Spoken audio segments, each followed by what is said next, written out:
The backup generator coughed twice and quit. The warehouse went black, and the rain came down on the tin roof, like someone was drumming on it with both fists. 2 steps to my left stood my boss's daughter, Elena, in a white dress that was never made for a warehouse floor. I heard her breath catch, quiet, controlled.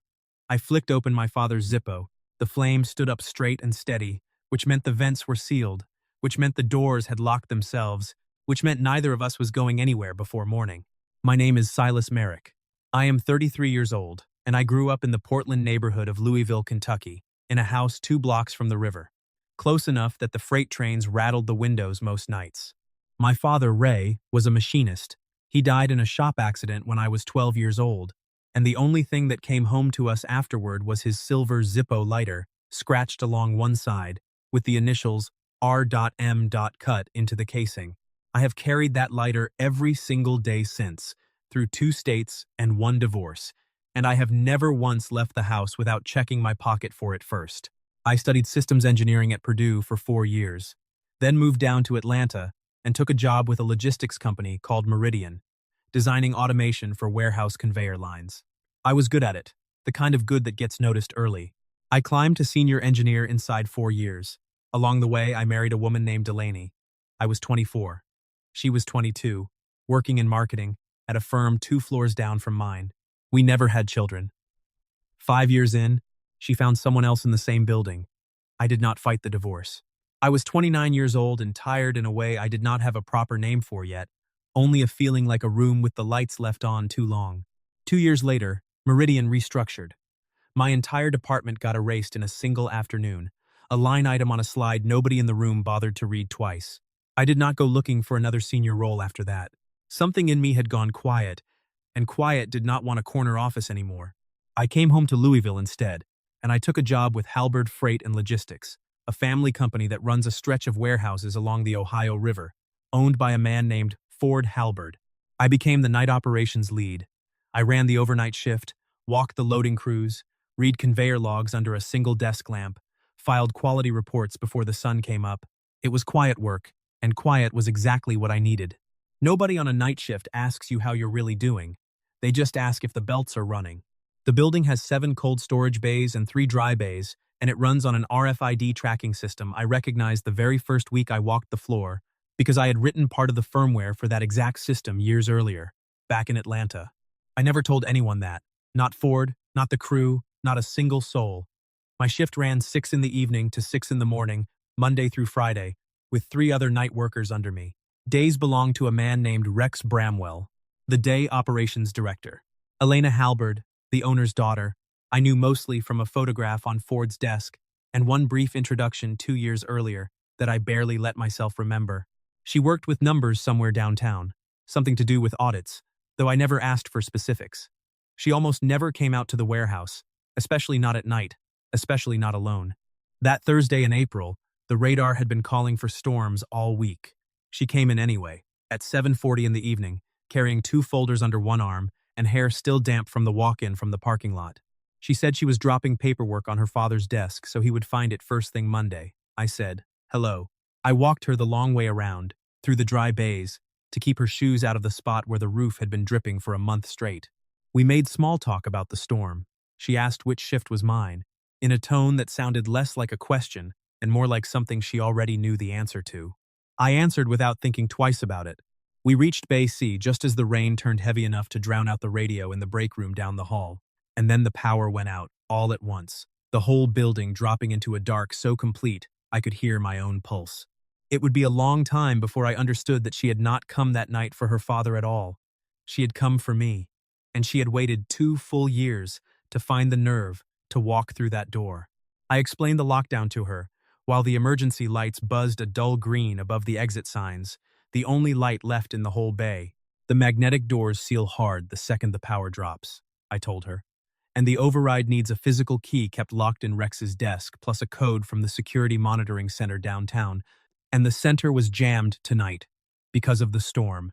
Calls backed up for miles, and her father's phone had no signal at all out at the house on the ridge. Forcing an exit door would trip the alarm, call emergency services automatically, and set off the anti-theft sprinklers overhead, which meant real water damage on top of everything else, and an insurance claim nobody wanted to file. We wait until morning, I told her. There was no clever way around any of it, no matter how many times I ran the numbers in my head. She did not panic, which surprised me a little. She sat down on the edge of a wooden pallet and unstrapped her heels one at a time, setting them neatly side by side like she had done it 100 times before in 100 different rooms. I went and found 2 shipping blankets, the heavy kind we use to wrap fragile freight, and an emergency candle from the quality control cabinet, where we keep things for exactly this kind of night. I flicked the Zippo open. The candle caught on the second try, and the little flame settled into something steady. We sat about a yard apart on the concrete, blankets pulled over our knees. I asked if she was all right.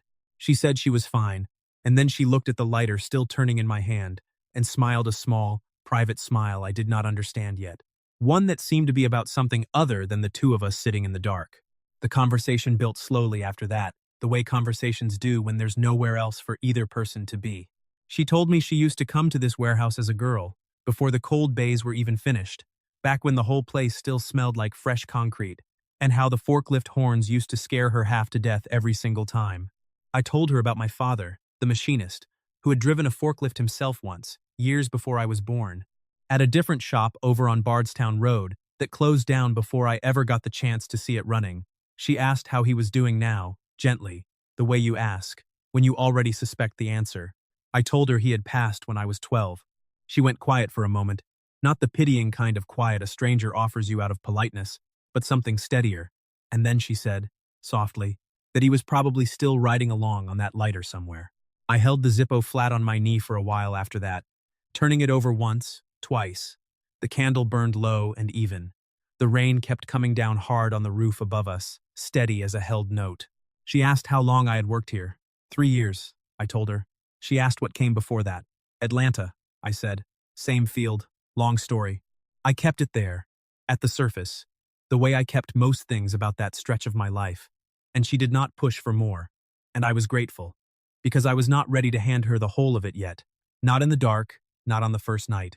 Then it was my turn to ask questions, and she gave more than I expected. She told me she lived alone in an apartment on Bardstown Road, the very same street I had grown up 2 blocks off of, which struck us both. Once we worked it out loud, as a strange and small coincidence to have carried around without knowing it. She kept a fig tree on her balcony that refused to thrive no matter what she did to it, more stubborn than grateful. No siblings. Her mother had died when she was 15, and she said it lightly. In passing, the way you mention an old scar rather than an open wound, a fact worn smooth from handling. Then, out of nowhere, she asked if I still had the gray wool coat. I looked up sharply. In the candlelight, I watched her face color, fast, and she said, quickly, that she was mixing me up with someone else, that it didn't matter. Then she went quiet in a different way than before. I let it pass in the moment, the way you let a stranger's slip of the tongue pass. But the version of me telling you this story now knows exactly which coat she meant, the one I wore to a Christmas party in an office upstairs from mine, 2 full years before I ever set foot in this warehouse. She had remembered it. She had remembered it for 2 years. A few minutes later, she looked at the Zippo again and said, softly, that she had seen me use it once before. Christmas, she said. 2020. The power had flickered in the front office during the party, just for a few seconds, and everyone had gone stiff and silent the way people do right before they decide whether to be scared. I had lit a candle on the receptionist's desk so nobody would be startled by the dark. Nobody else in that whole room had moved to help. I had, without even thinking about it. The way you do a thing your father taught you, without meaning to teach it. I went numb for a second, genuinely. I did not remember any of it, not the candle, not the party, not her standing somewhere in that room. She remembered every detail, down to the desk I had used. I asked her how she could possibly remember something that small, from that long ago. She said it was because she had been standing at the very back of the room that night, half hidden behind a coat rack, and that I was the only person there who had looked at her without seeing Ford Halberd's daughter first. She smiled, a little sadly, at her own hands. She said I had looked at her like a person, like anyone else in the room, and that it had stayed with her longer than either of us could have guessed at the time. I did not know what to say to that, so I handed her a bottle of warm water instead, something to do with my hands. Our fingers touched, passing it over. She did not pull hers back right away. I asked her, finally, why she had really come tonight, of all nights, in the middle of a storm warning. She said she was bringing paperwork for her father. I looked at her. She looked at the candle instead of at me. It was a true answer. I could tell that much. But I could feel another answer standing right behind it, close enough to touch. One she had not worked up the courage to say out loud yet, and I did not push her toward it. Some things need to arrive on their own schedule. Midnight came and went, marked only by the hour on my watch face. The rain eased into something softer. She fell asleep for a while on the shipping blanket, her head resting against the corner of a carton, one hand still loosely holding the thin folder she had carried in. I stayed awake, watching the candle, watching her without meaning to stare. I clicked the Zippo open, shut, an old habit of mine when I am thinking too hard to sit still. Somewhere in the middle of her sleep she said my name. Just my name, quietly, no sentence built around it, no context I could hang it on. I sat very still and let it be enough. There are nights when all a person needs is to know they were seen. And that night, after 3 years of treating myself like a light fixture bolted permanently to the ceiling of this warehouse, useful and unremarkable, I was the one who got seen by someone who had already been looking at me for 2 years before I ever noticed her at all. At 6:30, the power came back with a low mechanical groan, and the doors unlocked one by one down the row. Elena was already awake by then, smoothing the front of her dress, holding both folders pressed against her chest like she wasn't sure yet which one she'd need first. I noticed the thin folder was sitting on top of the thick one. She had not said a word about either of them, not once, all night. At 6:47, I heard tires on wet gravel outside. 3 cars pulled in fast. Ford came out of the first one, rain jacket, gray hair soaked flat, moving with urgency but not panic, the way a man moves when he's spent 40 years learning not to show the second one. Rex Bramwell climbed out of the second car, eyes darting around the lot before his feet had even fully hit the ground. And out of the third car stepped a woman with pale blonde hair, a white blazer, a white umbrella already open against a rain that had nearly stopped. Delaney. I had known she was back in Louisville for about 6 months by then. I had never once asked anyone why. Standing there in the gray morning light, I finally understood why. Ford pulled Elena into a hug that lasted a beat longer than usual, then looked over her shoulder at me and gave a single nod. No questions yet. Delaney walked toward me wearing the kind of smile it had taken me 4 full years of marriage to learn how to read correctly. Silas, she said, dragging the word out a little. Quite a night to get stuck in here. Her eyes drifted over to Elena, lingered there a beat too long, then landed on the Zippo still sitting in my hand. Her mouth curled at one corner. Still carrying that thing of your dad's? I did not answer her. I had learned a long time ago that some of her questions were not actually questions. Rex cut in too fast, saying something about needing to check for storm damage, and started walking straight toward Ford's desk, where Elena had left the folders the night before. Elena stepped smoothly in front of him, blocking the path without seeming to try. Dad, she said, turning to Ford instead, I have 2 things I need you to look at. Delaney pivoted, sensing the ground shifting under Rex, and came for me instead. She turned to Ford, with the practiced ease of someone changing lanes without signaling. Ford, there's probably something you don't know about your nightman here. Silas isn't just running overnight logistics for you. He was a senior systems engineer at Meridian Logistics in Atlanta, one of the biggest names in the business. He wrote firmware for the exact kind of RFID system your warehouse runs on right now. Today, he's kept that from every one of you for 3 straight years. And, have you ever once wondered why a man like that hides a resume like that? Her voice carried the exact practiced tone of someone who wanted the room to believe she was only looking out for him. Ford did not react right away. He let the words sit in the air a moment, the way he let most things sit before answering. Elena looked over at me, and there was no panic anywhere in her face. None at all. She already knew. I understood then, standing on that wet loading dock, that she had known for a while, maybe since she started the audit, maybe longer than that. She had simply never said it aloud, because it had never been hers to tell. It was mine, and she had been waiting for me to be the one to say it, whenever I was ready. Rex saw an opening in the silence and pressed harder, his voice climbing half a register. Ford, honestly, I've had concerns about this quarter's contractor numbers myself, for a while now. I was actually going to bring it to you next week. Maybe, given everything, we should be looking more closely at who has system access around here. His eyes flicked toward the folder in Elena's hands, quick, involuntary. Elena opened the thick folder without any ceremony and set it flat on top of a carton. The the very same carton I had leaned my back against for most of the night before. Inside were copies of 37 contractor invoices spanning 6 full months, everyone tied to the same tax identification number, routed through 3 different addresses that all traced back, in the end, to a single P.O., box across the river in Jeffersonville, Indiana. "Dad," she said, her voice calm and level, not raised even slightly, "this isn't Silas. It never was. It's Rex." Rex went pale, the color dropping out of his face all at once. He started arguing, fast, that she had no authority to run any kind of audit, that the folder wasn't admissible, that this whole thing was out of line and probably illegal. Ford raised one hand and cut him off cold, without raising his voice at all. "Rex, you're standing on this property right now because I trusted you with it. Now I need you to sit down and be quiet." Delaney, watching her ground disappear out from under her in real time, turned her attention on me one more time, sharper now. "Ford, be careful here. Silas divorced me, over things he never told a single soul." She hesitated half a second, visibly building the next sentence as she went. "You really believe your daughter got locked in this warehouse with him by accident?" I opened my mouth to answer that. Elena laid her hand across my wrist before I could. Light as anything. A quiet request, more than a warning. Ford turned to Delaney, still even, still calm, his voice carrying the weight of a man who had already made up his mind long before this morning. "Delaney, I ran a full background check on Silas the day I hired him, 3 years ago. I already knew everything there was to know about Meridian. He knows that I know. That matter has been closed for 3 years." Then, quieter, final. "I think it's time you left my property." Delaney stood there 3 more seconds, absolutely still. She looked at me, then at Elena, then, last of all, at the Zippo still resting in my open hand. Then she turned on her heel and walked back toward her car without another word. Ford called the site security team on his cell phone right there in the lot.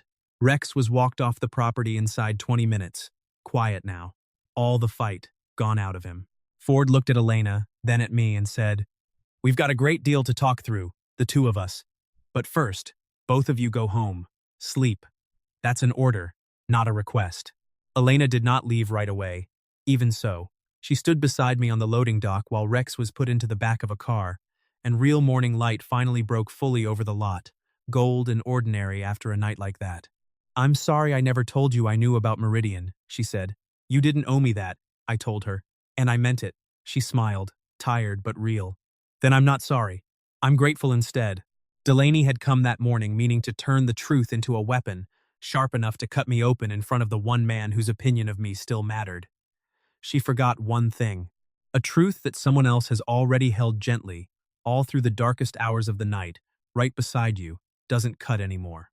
It just sits there, disarmed, waiting to be told the right way, by the right person in daylight. 3 days later, in the late afternoon, I asked Elena to meet me at a small diner on Frankfurt Avenue, the same place I usually ate alone after a shift, the kind of booth that knows my order before I say it, where the waitress has poured me the same coffee for 3 years without asking.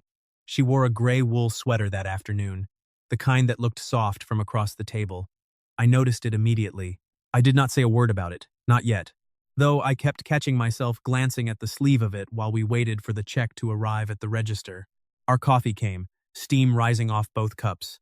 I set the Zippo down on the table between us and looked at her across it. I told her I needed her to hold it while I said a few things out loud, that I did not want it sitting in my own hand for this particular conversation. She took it without asking why. I told her, without dragging any of it out longer than it needed to be, about Meridian, about the exact afternoon my whole department disappeared off a slide nobody bothered to reread, about Delaney and everything that came before her and everything that came apart because of her, about coming home to Louisville not to hide from any of it but because I had simply run out of the will to lead anyone, including myself for a while. I told her why I had chosen the night shift for 3 straight years and kept choosing it because the night shift never once, not one single time, asked me if I was okay. It just asked if the belts were running. Elena listened through the whole thing without interrupting once, her hands wrapped around the Zippo the entire time like she understood exactly what she was holding. Then she set it back into my open hand gently, and I understood it was her turn now. She told me she had been auditing her father's company quietly for 18 months, part of it out of plain duty to Ford, and part of it, she admitted, because it gave her a standing reason to keep finding her way back to wherever I happened to be working that week. She told me she remembered Christmas of 2020 in exact detail, her father introducing me as the engineer up from Atlanta, a 3-second handshake in a crowded room, and the particular way I had looked her straight in the eye and asked what she did for work, instead of asking whose daughter she happened to be. She said that season of her life was one where everyone around her, even old classmates from high school, had started calling her only Miss Halberd, like her name had been quietly replaced. She told me about the night of the storm, plainly, without dressing it up. The audit folder was real that much had genuinely been her reason for coming. But she had chosen that particular night, out of every other night she could have chosen, because it was the first night she finally had the nerve to walk through that door. She had not planned any of it. Not the storm, not the power outage, not any of it. She had simply gone the moment she was finally ready to go, and the storm had arrived entirely on its own schedule, completely outside anything either of us controlled. I sat with all of that for a moment, the Zippo warm now between our two sets of hands on the table, the diner noise fading out around us until it was just the two of us and the small metal thing between us. Finally, I said, "Elena, I've only just started living again, these last 3 years. I honestly don't know if I can love anyone on the right timing anymore, if there even is such a thing as right timing." She said, without hesitating, without needing a second to think it over, "You don't have to hit the right notes. You just have to be true." That's all it's ever taken, as far as I can tell. I told her I needed time, real time, not a metaphor for it. She nodded, no hurt in her face at all, only patience. We decided against rushing into anything with a label rushed onto it too early. We agreed instead to see each other 3 times a week, coffee in the mornings when our schedules allowed it, a walk along the Ohio River in the afternoons when the weather cooperated, dinner on Sunday nights at her place or mine, whichever felt right that week. No kissing yet, no name for any of it yet. Just time, spent on purpose, together. Ford called me into his office that same week and offered me the position of Director of Systems Integrity, triple my current pay, regular daytime hours, a real title on the door. I thanked him properly and asked, instead, to keep the night shift for 3 more months. He laughed, understanding exactly why without my needing to explain it, and told me 3 months was fine by him, that some things shouldn't be rushed either. Delaney left Louisville the following week, as quietly as she had arrived. I never heard from her again, not one message. Rex was formally charged not long after. The local paper ran a short piece on it, 3 column inches, nothing more, buried well past the front page. People ask me sometimes exactly when I chose her. I didn't choose her in any one single moment, no lightning strike instant I could point back to.